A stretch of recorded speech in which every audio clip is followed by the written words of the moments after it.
మీ ఎలాంటి వ్యాపార ప్రకటనలకైనా వెంటనే మా ఛానల్ సంప్రదించండి. అందరికీ నమస్కారం, నేను శిరీష. ప్రస్తుతం మనతో పాటు ఉన్నారు ప్రముఖ తంత్ర జ్యోతిష్యులు, జ్యోతిష్య రత్న, జ్యోతిష్య సామ్రాట్ చింత రుక్మేందర్ గారు. గురుగారితో మాట్లాడదాం. నమస్కారం గురుగారు. మాతృదేవ భవ, పితృదేవ భవ, ఆచార్య దేవ భవ. ఓం నమో మాందేశ్వరాయ నమః.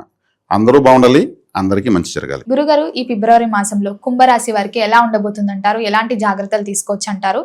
ఈ ఫిబ్రవరి మాసంలో పంచగ్రహ కూటం ఏర్పడుతుందంట. మరి ఈ ప్రభావం ఈ రాశి వారికి ఎలా ఉంటుందంటారు? విశేషంగా ఈ మాసంలో శివరాత్రి అనే పర్వదినం వస్తుంది. ఓవరాల్ గా చూసుకుంటే ఈ మాసం అంతా ఎలా ఉంటుందంటారు? ఎలాంటి జాగ్రత్తలు తీసుకోవచ్చు అంటారు కుంభరాశి వారు?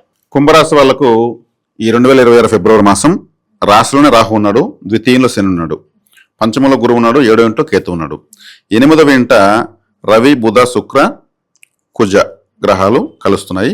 ఒక 2 డేస్ పాటు చంద్రుడు వాళ్ళని చూస్తాడు. కాబట్టి పంచగ్రహ కూటమి అనేది 10వ స్థానంలో ఉంది.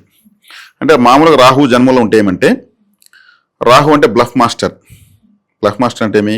తిమ్మిన బొమ్మని చేసేటువంటి ప్లానెట్ అనమాట. అంకే మారే అంటారు. అంకే మారే అంటే 6 ఇలా పెడితే 6, దాన్ని ఇలా తిప్పిస్తే 9, అవసరాన్ని బట్టి 9గా చూపించాలంటే 9 చూపిస్తాడు, 6గా చూపించి 6గా చూపిస్తాడు. 0 ఇటువైపు వేస్తే 10, దాన్ని ఏ పక్క వేస్తే 1. అంటే ఇవన్నీ చేసేదంతా ఈ అంకెమారాలు, ఇవన్నీ ఈ మెహర్బానీలంతా చేసేదంతా రాహువే చేస్తాడు. అందుకే ఈ అమ్యూజ్మెంట్ పార్క్స్, ఈ బెట్టింగ్ గేమ్స్, కొన్ని చోట అంతా కూడా ఏదో చక్రాలు తిరుగుతూ ఉంటాయి, ఏదో తుండ్లంతా వేస్తూ ఉంటారు. అయ్యో జస్ట్ మిస్ అయింది, లేదంటే నాకు ఒక కప్పు వచ్చి అంటుంటారు. ఆ గేమ్స్ అంతా రాహువే. అంటే కలియుగంలో పలు రకాల మల్టిపుల్ చీటింగ్స్, మోసాలంతా కూడా రాహువే. ఎక్కడ ఏదున్నా సరే ఆ రాహు జన్మలో ఉన్నాడు. కాబట్టి వీళ్ళు కేర్ఫుల్గా ఉండాలి. ఒకటి కేర్ఫుల్గా అంటే, వీళ్ళు రాహు జన్మలో ఉంటే ఏమంటే ఎదుటి వాళ్ళని మోసం చేయాలి, లేదు వీళ్ళు మోసపోవాలి. ఎట తిరిగి వీళ్ళు మోసం చేయకపోతే మోసం పోవాలి. మోసం ద్వారా బెనిఫిట్ అన్న పొందాలి, దాని ద్వారా నష్టం అన్న పోవాలి. అప్పుడే వీళ్ళకు రాహు పనిచేసినట్లే. వ్యయస్థానంలో 4-5 గ్రహాలు కలుస్తున్నాయి. వ్యయస్థానం అంటే ఏమి? పడుకుని నిద్రపోయేటువంటి బెడ్రూము. వ్యయస్థానం అంటే పడుకునే బెడ్రూమే కాదు, హాస్పిటల్ అక్కడ కూడా పనుకుంటాం, శ్మశానము అక్కడ కూడా పనుకుంటాం. శ్మశానానికి వెళ్తే చివరిగా పడుకునేది అక్కడే. హాస్పిటల్ అనారోగ్యంతో పనుకుంటాం, మన బెడ్రూమ్లో ప్రశాంతంగా పడుకుంటాం. కాబట్టి ఇప్పుడు వ్యయస్థానంలో 5 గ్రహాలు ఉండడం వల్ల వీళ్ళకు అనారోగ్యం చేసిన అవకాశం ఉంది. ప్రశాంతమైన నిద్ర కోల్పోతారు. ఈ నిద్ర కోల్పోతారు. జన్మలో రాహు ఉన్నాడు కాబట్టి జన్మలో రాహు ఏం చేస్తాడు? గందరగోళం చేస్తూ ఉంటాడు. ఎవరి ద్వారా ఒకరి ద్వారా వాడు ఏమరుస్తాడు, కొంచెం కేర్ఫుల్గా ఉండాలి అనేటువంటి పరిస్థితి ఇస్తారు. కాబట్టి ఈ రాహు అనేటువంటి వాటి గ్రహాన్ని యాక్టివేట్ చేసుకోవాలంటే గ్రామదేవత ఆరాధన, లేదా దుర్గారాధన, దుర్గా కవచము, చండీ సప్తశతి పారాయణము లాంటివి చేసుకోవాలి. రాహు అవయోగం చేయకూడదు అనుకుంటే రాహు వచ్చేకాడికి maroon colour, grey related colours, silver colour, ash colour, ఇవన్నీ రాహువే. ఇటువంటి క్లాత్ శనివారం రోజు రాహుకాలంలో ముక్కలుగా కత్తిరించి నీళ్ళలో కలిపేయాలి. ఓ లెటిన్ మేషన్ వేసి కూడా వాటర్ తిప్పేయచ్చు.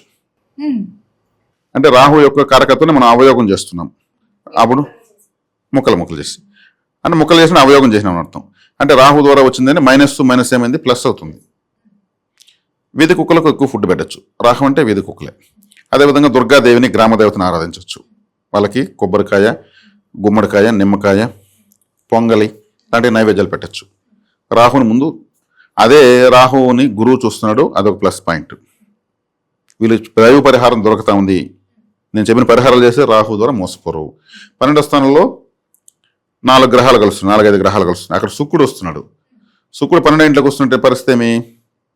బెడ్రూమ్ అని అర్థం. శుక్రుడు 12వ ఇంట్లో చాలా బలవంతుడు. 12వ ఇంట్లో శుక్రుడు ఉండగా పుట్టిన వాళ్ళు మంచి బెడ్ కంఫర్ట్స్ ఉంటాయి. అంటే ఒకరికి 2 భార్యలు ఉంటారని అర్థం. మల్టిపుల్ రిలేషన్స్ ఉంటాయి. ఆ శుక్రుడు 12వ ఇంట్లోకి వస్తున్నాడు. రాహు వచ్చేక్కడ మల్టిపుల్ ప్లానెటే. ఇక్కడ మళ్ళీ కుజుడు వస్తున్నాడు. కుజుడు శుక్రుడు కలిస్తే గ్రహ యుద్ధము, భార్యాభర్తలని అర్థం.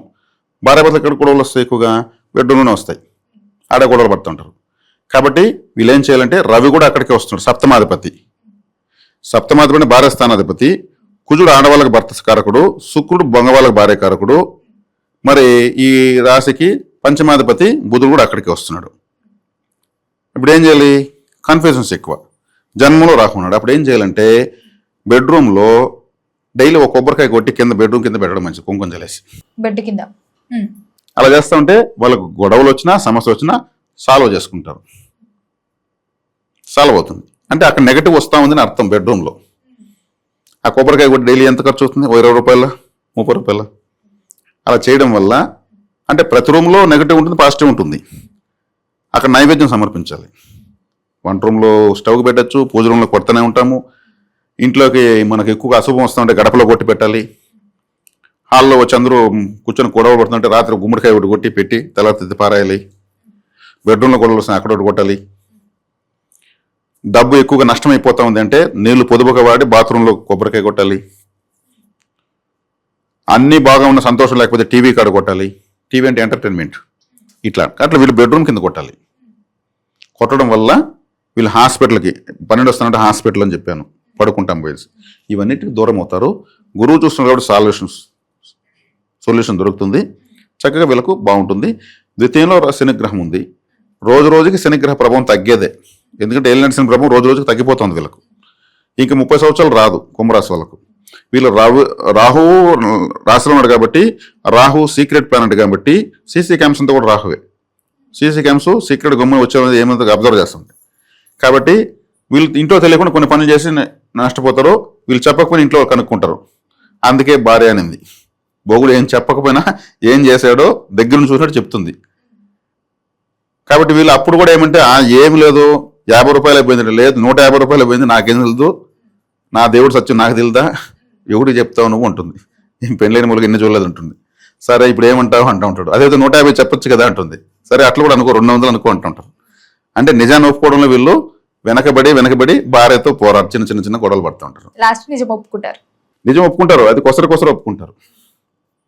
దాంట్లో ఆ మాట అంత క్లారిటీగా రాదనమాట. అది ఆ స్పష్టత అనేది వీళ్ళు డెవలప్ చేసుకుంటే మంచిది. అదే ఆడవాళ్ళు అయితే కూడా భర్త దగ్గర ఇదే పరిస్థితి. రాహు వచ్చేకాడికి దాచిపెట్టి నిజాన్ని చెప్పాలని ట్రై చేస్తాడు. కాబట్టి ఇప్పుడు వచ్చేకాడికి గురువు చూస్తాడు కాబట్టి బెనిఫిట్. ఫిబ్రవరి మాసము బాగుంది. అదే శివరాత్రి కాబట్టి శివారాధన చేసుకోవడం చాలా మంచిది. శివుడి యొక్క ఆరాధనలోకి వెళితే కాని పని అంటూ లేదు. శివుడు ఇంకా ఆయన ఆది దంపతులు వాళ్ళు. ఇప్పుడు 5వ స్థానంలో గురువు ఉన్నాడు. 5వ స్థానం మిథునం అంటే స్త్రీ పురుషుల కలయిక. ఇక్కడ వచ్చేక్కడ నేను ఈ బెడ్రూమ్లో గొడవలు ఉంటుంటాను. కాబట్టి స్త్రీ పురుషులు కలగినప్పుడు ఎవరైనా హిజ్రాలకు వీళ్ళు ఏదన్నా గ్రీన్ కలర్ శారీ కానీ డ్రెస్ కానీ కట్షిప్ కానీ ఇచ్చి వాళ్ళకి ఏదో ఒక బిస్కెట్ వాటర్ బాటిల్ ఇస్తే మంచిది. వాళ్ళు మిథున రాశి స్వభావంలో ఉంటారు. స్త్రీ పురుష హిజ్రాస్. దీంట్లో కూడా మళ్ళీ డూప్లికేట్స్ తిరుగుతున్నారు. కొంతమంది మగవాళ్ళే పంజాబీ డ్రెస్లు వేసుకుని మాస్క్ వేస్తున్నారు. నేను కొంచెం ట్రాఫిక్లో గమనించాను. అది కొంచెం చూసుకుని ఇవ్వడం మంచిది. అలాంటి వాళ్ళకి ఇస్తే మోక్షం రాదు. మోక్షం కాదు, మనకు ఇచ్చిందని పరిహారం జరగదు. రియల్ హిజ్రాలు వాళ్ళు సైకాలజీ, నడక, వాళ్ళ మాట, ఆ మాట నోట్లో వచ్చే వాయిస్ బేసు దీన్ని బట్టి కనిపెట్టచ్చు. అటువంటి వాళ్ళకి ఇవ్వడం మంచిది. అది మంచి పరిహారం. ఇది వీళ్ళు చేసుకోవాల్సినటువంటి పరిహారం. గురుగారు, మొత్తం మీద ఫిబ్రవరి మాసంలో కుంభరాశి వారికి ఎలా ఉండబోతుంది, ఎలాంటి జాగ్రత్తలు తీసుకోవాలో తెలియజేసినందుకు ధన్యవాదాలు. ధన్యవాదాలు.